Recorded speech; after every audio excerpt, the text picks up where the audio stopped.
Assalamu alaikum wa rahmatullahi wa barakatuh. My name is Samih Odhaib. I'm adult endocrinologist from Iraq, from the Qar Specialized Diabetes Endocrine Metabolism Center. My presentation today is about, can people with diabetes fast Ramadan or fast safely during Ramadan? I have nothing to declare regarding this presentation. First of all, the fasting during Ramadan by itself is a challenge for many patients with diabetes. And fasting Ramadan in high-risk individuals with diabetic foot ulcers is challenging.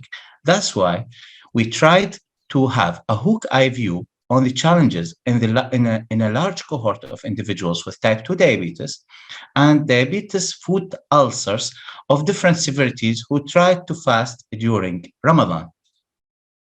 Our research method depends on in-person survey during direct clinical interviews in many countries, in many Islamic countries, during year 2022, using a predetermined survey monkey.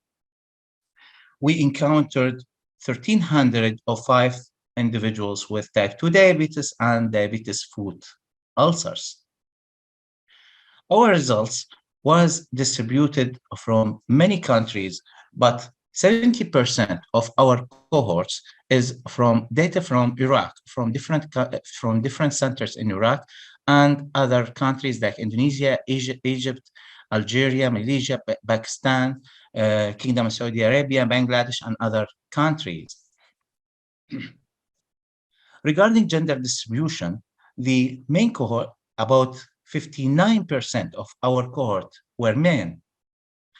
For age distribution, the individuals less than 65-year-old constituted about 70% of the cohort, with a mean age of 58 plus minus 12 years. For type 2 diabetes, as is expected, 94% of our cohort is from type 2 diabetes patients, while only 6% were from type 1 diabetes patients. The mean duration for diabetes in our cohort was somewhat long. It was 14 plus minus 8 years, and it is not normally distributed. As you can see, it's skewed. The hemoglobin A1C distribution mainly show that our cohort suffer from high hemoglobin A1C. Mainly, about half of our cohort had a hemoglobin A1C in uncontrolled range, more than 9%, and with a mean hemoglobin A1C about 10 plus minus 6. The mean LDL low density lipoprotein cholesterol was 96 plus minus 34. And this graph or this figure show the distribution of level of patients with LDL, with diabetic foot ulcers.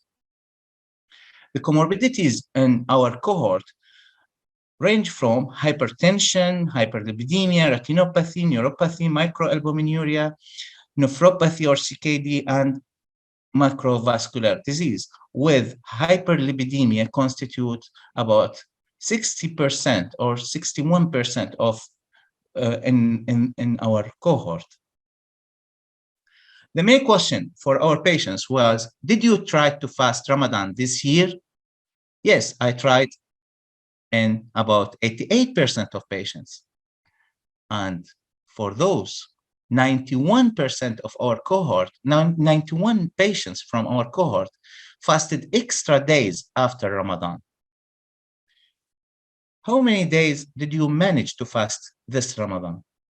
Mainly, about 70% of the cohort tried to fast more than 22 to 30 days in Ramadan, and other distributed in 1 to 7, 8 to 14, and different ranges of fasting. The challenges in our cohorts were so many, and we group it as hypoglycemia. And the question was, did you had any time hypoglycemia during Ramadan? No hypoglycemia was encountered in about 74%, while 296 patients develop hypoglycemia. For those 296, we have hypos during fasting and break their fast in about 90% of the patients of those who develop hypoglycemia. I mean, hypoglycemia that needed emergency room management was encountered in 40 patients only, and this constitutes only 14% of those who had hypos. Timings of hypo mainly was between 9 a.m. Between 12 p.m. and 3 p.m., and then between 3 p.m. and before the Maghrib time or Maghrib or Futur. Response action to hypos in those with hypo was different either from omission of the medication or reduction of the medication doses or increasing the testing. But the astonishing thing that 22% of our patients did nothing to manage their hypoglycemia, and they describe no reason for that.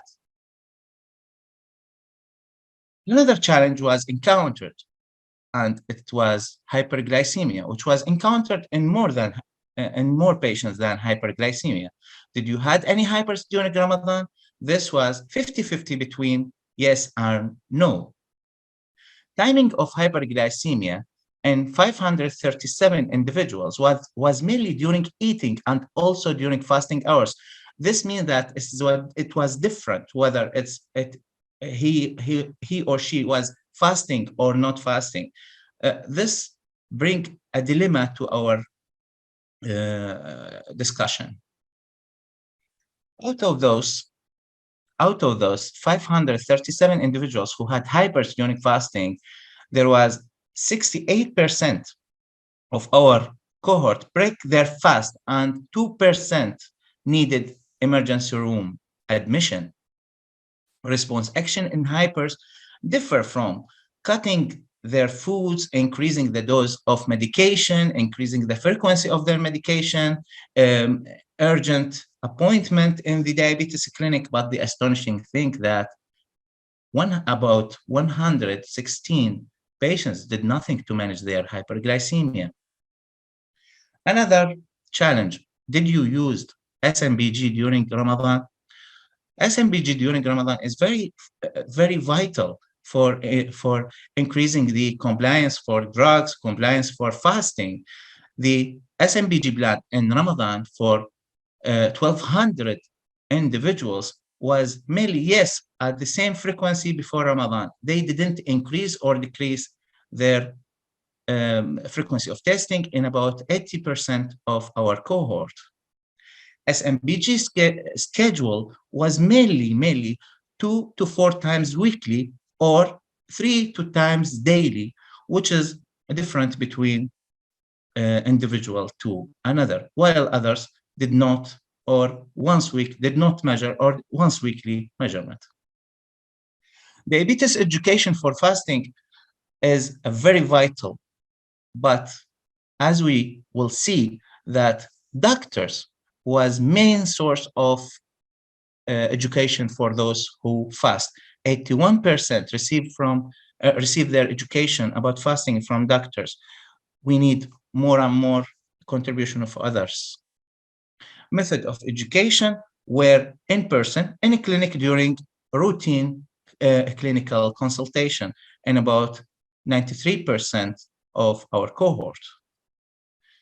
Regarding diabetes therapy for those who fast, 81% were on metformin. You can see that the percentages are not 100%, but these are combinations: metformin with SUs, metformin with DPP4s, with TZDs and SGLT2 with different combinations. Insulin therapy for our cohort mainly were in the long-acting and the rapid-acting, and this was also combination. Our study did not end, but there was a statistical analysis to find more and more correlations in this cohort were in the way, and the best is yet to come. In conclusion, a considerable percentage of our cohort had either hypo or hyperglycemia of different severities, although small percentage needed ER referral. Diabetes education are done mainly by doctors. Further participation is needed by other healthcare professionals. Many patients were reluctant to change their schedule of SMBG or their dosing.